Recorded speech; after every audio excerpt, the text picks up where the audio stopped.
Hello everyone. Not for profit organizations. Part A volume first. और इसका जो weightage दिया गया है बोर्ड एग्जाम में ये है 10 मार्क्स। इट मीन्स 10 मार्क्स के क्वेश्चन इस चैप्टर से आपके बोर्ड एग्जाम में आएंगे, जो कि 6 मार्क्स का एक लॉन्ग क्वेश्चन होगा, 3 मार्क्स का एक शॉर्ट क्वेश्चन होगा एंड 1 मार्क्स का ऑब्जेक्टिव क्वेश्चन होगा।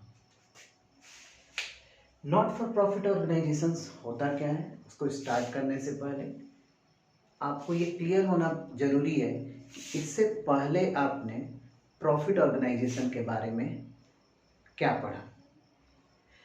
प्रॉफिट ऑर्गेनाइजेशन बेसिकली उसको हम लोग बिजनेस ऑर्गेनाइजेशन भी कह सकते हैं। इसको आप बिजनेस ऑर्गेनाइजेशन नहीं कहेंगे क्योंकि इसकी मेन एक्टिविटीज बिजनेस करना नहीं है। बिजनेस का मीनिंग अगर आप सर्च करेंगे तो बिजनेस में प्रॉफिट आ जाता है, यानी कि प्रॉफिट अर्न करना जिस भी ऑर्गेनाइजेशन का पार्ट होता है उसको हम बिजनेस कहते हैं। But not for profit organisations की एक्टिविटीज में प्रॉफिट अर्न करना नहीं होता है। ये ऑर्गेनाइजेशन बेसिकली सर्विसेज प्रोवाइड करता है जो कि सोसाइटी के डेवलपमेंट के लिए होता है, religious development, cultural development, educational development. Means this types of organisation provide various types of services to the society on free of cost. They are not selling their services, they are not rendering their services for earning profit. This type of organization also does not provide goods for earning profit. यह free में social service करने के लिए बनाया गया एक प्रकार का बेसिकली ट्रस्ट टाइप का होता है। जैसे ट्रस्ट होता है जो कि संस्था एनजीओ टाइप के जो ऑर्गेनाइजेशन चलाए जाते हैं, उसी टाइप का ये ऑर्गेनाइजेशन होता है। इसका डेफिनेशन दिया है, this is also known as non profit organisation. Non profit organisation means whose objective is to not earn profit, set up with the objective to provide cultural, social, educational, health and public services to public and members. Members basically this types organization don't have any honor, so the members are elected here by the persons or trustees. It is separate legal entity not owned by any individual or an institution or an enterprise.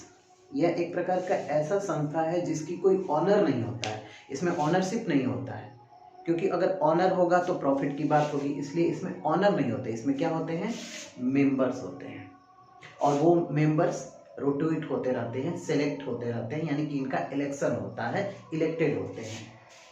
Generally funds are contributed by its members and trustees like donations, membership fees, subscription, loans and grants.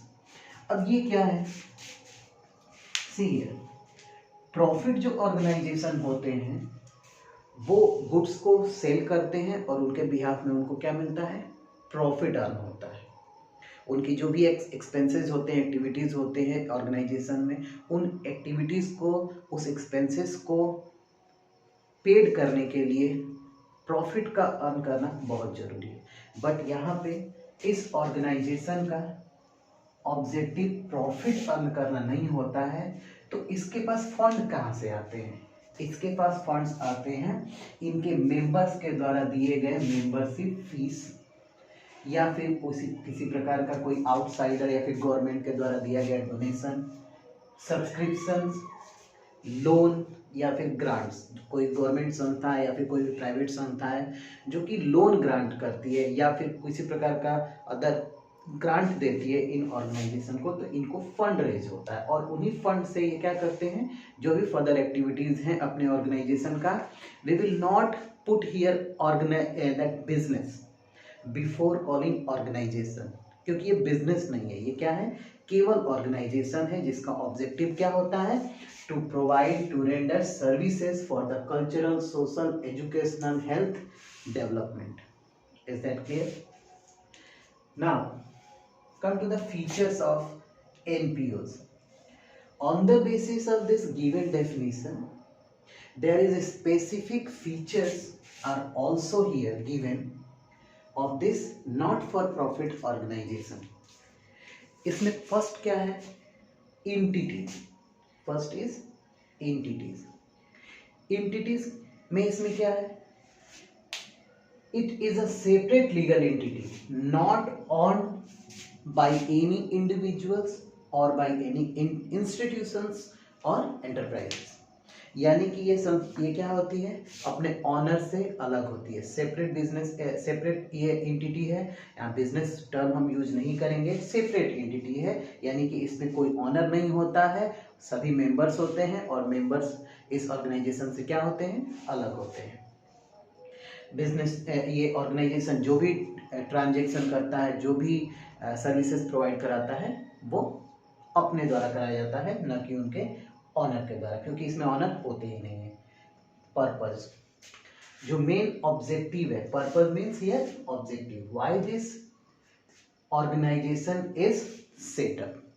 This organisation is setup to provide cultural, social, educational, health and various types of public welfare services to the public and its members. तो purchase clear हो गया. Purchase यहाँ पे क्या है, services देना free of cost में society के डेवलपमेंट के लिए, लोगों के लिए, एजुकेशन पे, कल्चर डेवलपमेंट, एजुकेशनल डेवलपमेंट के लिए सर्विसेज प्रोवाइड करना.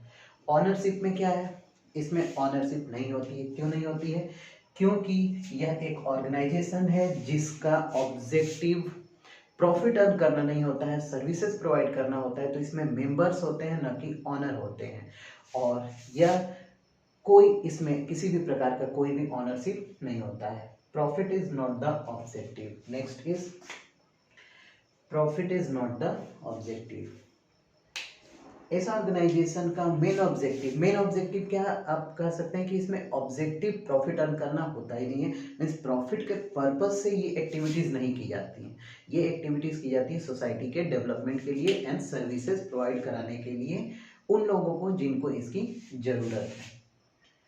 मैनेजमेंट, तो इसका मैनेजमेंट कैसे किया जाता है, इसका जो मैनेजमेंट होता है उनके मेंबर्स के द्वारा किया जाता है. इनके मेंबर्स के द्वारा डोनेशन कलेक्ट किए जाते हैं, मेंबरशिप फीस दिए जाते हैं, सब्सक्रिप्शन कलेक्ट किया जाता है, लोन कलेक्ट किया जाता है, और जितने भी ग्रांट्स होते हैं जो जिन संस्थाओं के द्वारा दिए जाते हैं उनको ये मैनेज करते हैं ताकि ऑर्गेनाइजेशन को अच्छे तरीके से रन किया जा सके. फंड्स के बारे में मैंने अभी डिस्कस किया. डोनेशंस है, मेंबरशिप फीस है, सब्सक्रिप्शन है, लोन है एंड ग्रांट्स है. और भी बहुत सारे स्पेसिफिक फंड हो सकते हैं जो पब्लिक के द्वारा ऑफर किए जाते हैं या फिर कभी कभी गवर्नमेंट के द्वारा भी.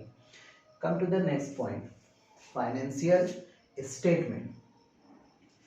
Just like the business organisation, this organisations also have to maintain its book of account to know about the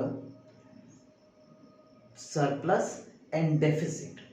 surplus and deficit मैंने यहाँ पे इसलिए बोला क्योंकि इस ऑर्गेनाइजेशन के द्वारा जो फाइनेंशियल स्टेटमेंट बनाया जाता है उसमें अगर एक्सेस क्रेडिट होता है ओवर डेबिट बैलेंस तो उसको हम सरप्लस बोलते हैं. जैसे आप फाइनेंशियल स्टेटमेंट अगर बिजनेस ऑर्गेनाइजेशन का जब आपने बनाया होगा 11th में तो उसमें आपने देखा है कि जब प्रॉफिट एंड लॉस हम बनाते हैं तो उसमें excess credit over debit balance होता है तो क्या लिखते हैं, प्रॉफिट लिखते हैं. बट यहाँ पे हम प्रॉफिट एंड लॉस अकाउंट नहीं बनाते हैं, हम यहाँ पे इनकम एंड एक्सपेंडिचर अकाउंट बनाते हैं. उसके बारे में मैं डिटेल में नेक्स्ट वीडियो में बताऊंगा. बट यहाँ पे फाइनेंशियल स्टेटमेंट इस ऑर्गेनाइजेशन के द्वारा भी बनाए जाते हैं. इसलिए बनाए जाते हैं क्योंकि इनका मेन ऑब्जेक्टिव तो प्रॉफिट अर्न करना है नहीं, बट इनके पास फंड आते हैं और फंड को मैनेज करना होता है, and they have to show their ways, their mode, on which mode they have expended their funds. उनको दिखाना होता है कि उनको जो फंड उन्होंने मिला था, उनको बोरो हुआ था, उन्होंने उस फंड को कहाँ पे लगाया. So they also have to keep a systematic record of financial transaction of the organization. So also they have to prepare financial statement just like a business organization. but इसके बारे में मैं इसके बारे में नेक्स्ट वीडियो में बताऊंगा आप लोगों को कि उसमें हम क्या क्या अकाउंट्स प्रिपेयर करते हैं.